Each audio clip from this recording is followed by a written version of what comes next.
Welcome back to ICC everyone! Today was the first round of the Chess Olympiad and we are here with our recap to bring you all that happened.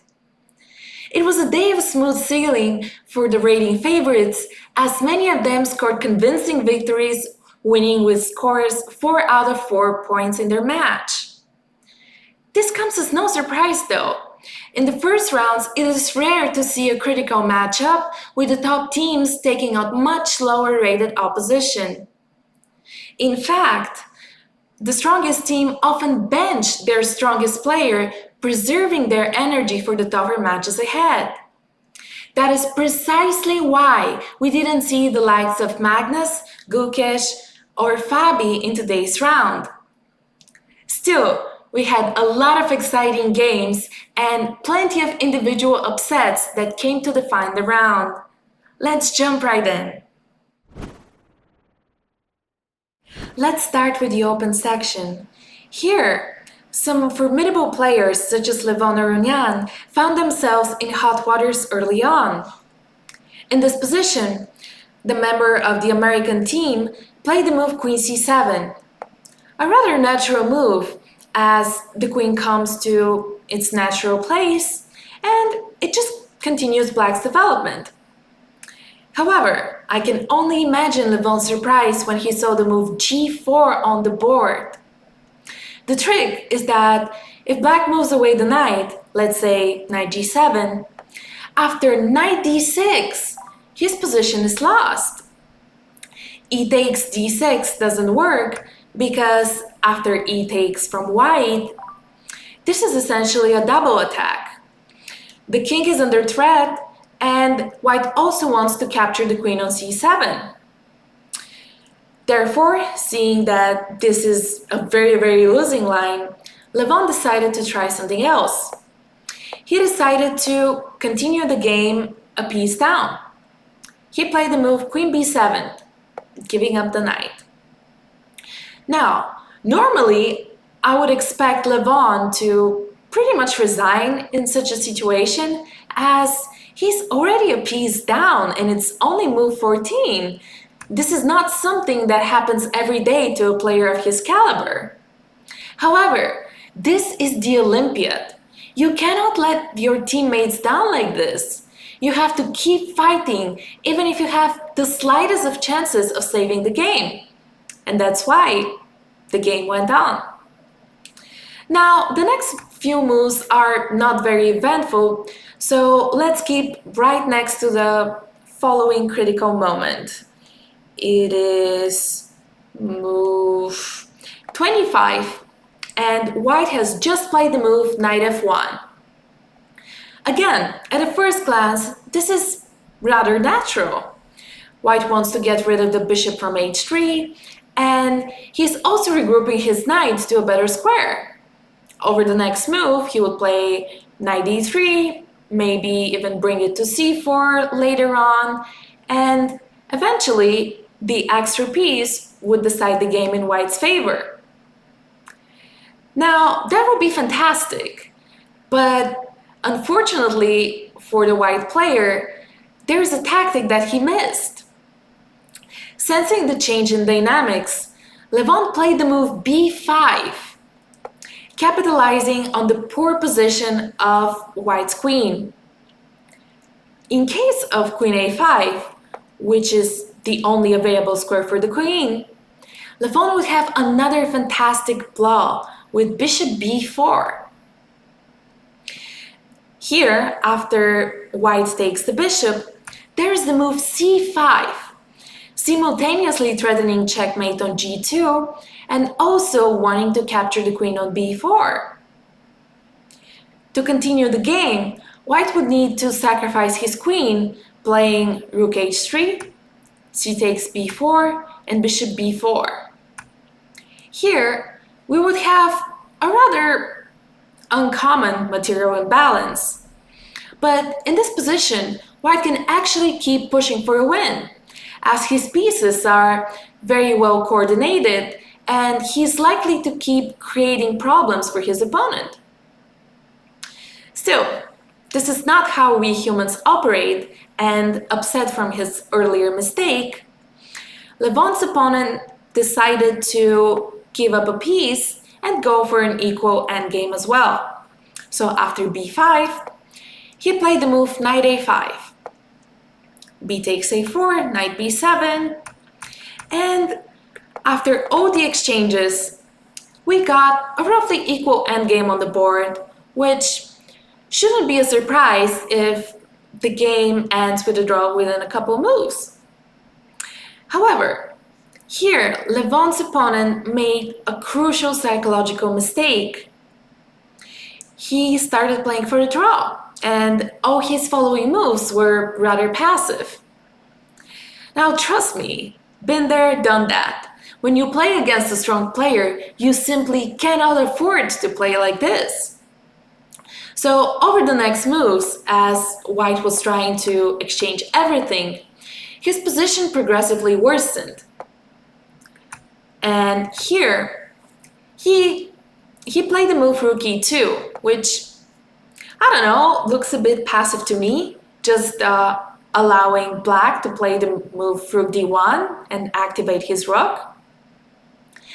After king g2 and h5, it is still a distant threat, but black is starting to have some ideas, maybe to create a mating net around white's king. And eventually, this is what happened in the game. f4 was white's attempt to liquidate some pawns and get an easier position to play.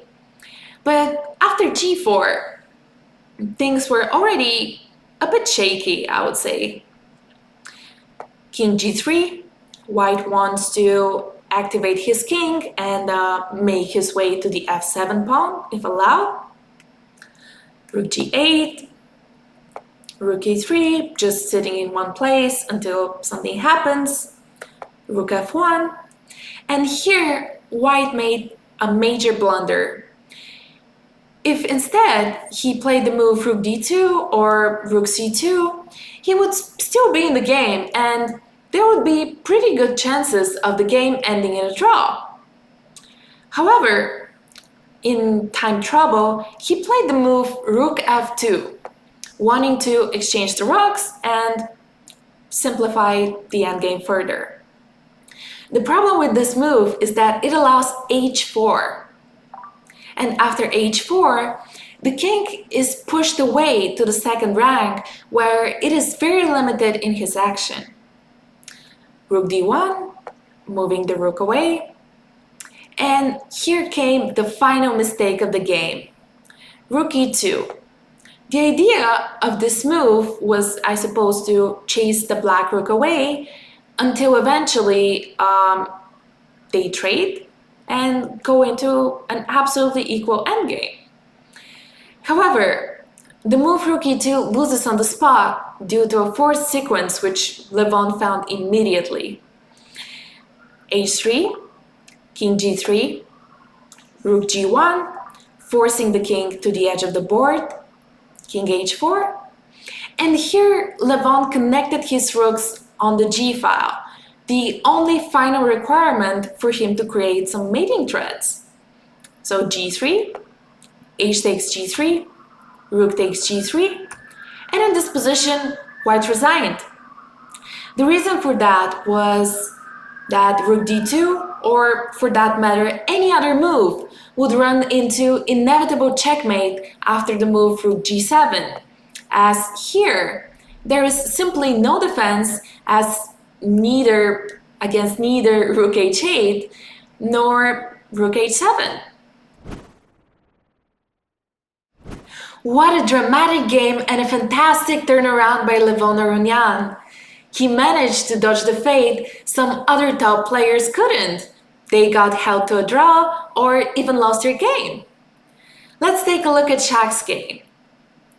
In this position, he played the move knight f3 and he scared his opponent into taking a draw. But this really shouldn't have been the case. If white played the move rook d1 or any other normal move, he should have been in for a win in a matter of a couple of moves, actually. Let's say knight g4, which I think is black's only threat in this position to capture the h2 pawn. White can continue with d5, e takes d5, e takes d5, and if knight h2, there's always the move rook h1, threatening to either capture the knight or win black's most dangerous pawn. After either of those outcomes, the game would be easily decided in white's favor, as the rest would be simply trivial. Another game that saw lucky escape was Nodirbek Yakubov's game against Queen Cabralis. In this position, the Uzbeki GM had just played the move rook e5, hoping to get rid of the dangerous h5 pawn. Here, the game continued with Queen f6, Rook e6, Queen g5, Rook e5, and a threefold repetition. However, White shouldn't have settled for a draw. He had the fantastic result of Queen g4. After this move, Black's only chance is to take Knight h5, attacking the rook on g3.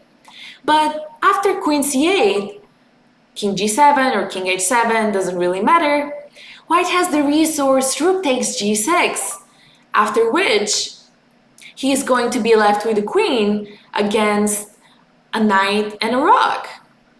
In this position, White would also create a passed pawn on the queen's side eventually, like after c3 or capturing the a or b pawns, and that pawn would become a queen without too much trouble. So, to be fair, this position is technically winning. Anyway, those were the games of the round that caught our eye. With those words, let's move on to the women's section. In the women's section, the tournament followed a similar pattern with few individual upsets and the top teams taking home convincing victories. Notably, Jamaica's Rihanna Brown snagged a draw against Indian star Vantika Agarwal. Let's take a look. In this position, Rihanna played the move King d3 and the players agreed to a draw. The reason for that was eventually White will need to give up his c5 pawn in order to stop Black's advancing f-pawn. Let's say f5, King d4, f4, King e4, takes, King d6, King g5, King e7, takes, King f8, and Black is just on time to stop the h-pawn from queening. Let's say h5, King g8, h6, King h8, h7, and it's stalemate. Another game that saw an individual upset was from the match Kyrgyzstan versus Ukraine, where Alexandra Samaganova managed to hold the draw against former women's world champion Anna Oshenina. In this position, Alexandra played the move Rook d5, and after King e6, Rook d3, King e5, they repeated moves, and the game ended in a threefold repetition. However, it was another game from the women's section that I would dub to be Game of the Day. That is Munoz Cortez versus Mammadova. Let's take a look. The Munoz Cortez versus Mammadova game was sharp right from the beginning. In this position, the Azeri player decided to go for the rare line of c takes b5, sacrificing an exchange on a8. For this, she hoped to get active pieces, and with her lead in development, she was trying to launch a successful attack. In case she can't do it, she would simply be down material, so let's see how that turned out. The game continued with bishop e7, castling, h6, knight e4, and here it was very important to make the move Mammadova did in the game. If instead she had gone for something more natural, let's say castles, after knight f6, bishop takes f6, knight c3, the white queen would be back in the game and it would be near impossible to organize an attack on white's king. For this reason, instead of castling, Mammadova went for the move Queen d7, aiming to include the queen as early as possible into the game. Game continued, knight takes f6, g takes f6, queen e4, rook g8, and here the white player blundered.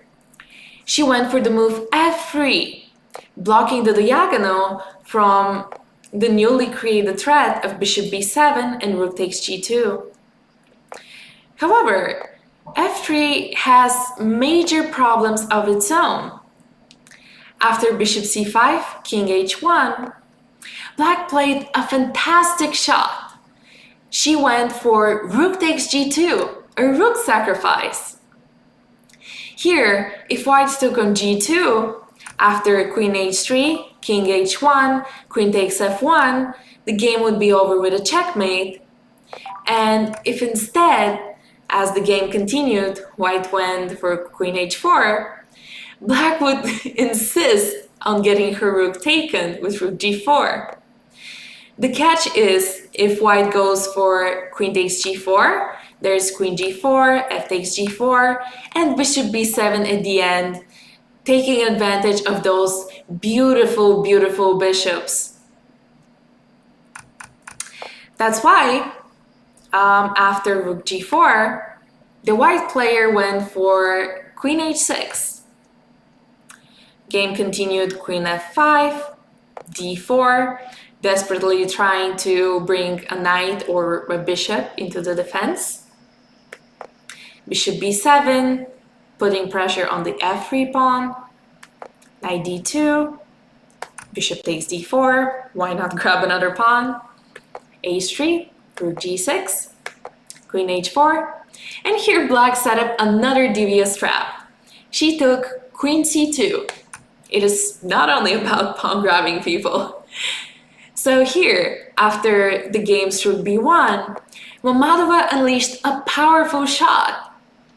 She played bishop takes f3. And here, in case of knight f3, there's queen g2 mate. And if rook takes f3, the queen comes with a tempo instead. Game continued, queen d1, rook f1, rook g1. If rook g1, there's queen g1 mate, so white is forced to go queen h2. But after queen e2, rook f2, bishop takes f2, queen e4, bishop e3, the game is finally over. What a fabulous attack by Azerbaijan's Mammadova. We will wish her luck in her following games, and we'll definitely keep an eye on her. Meanwhile, the next round for the Olympiad is at 3 p.m. Budapest time. Don't forget to like and subscribe, and we will keep following the action here on ICC.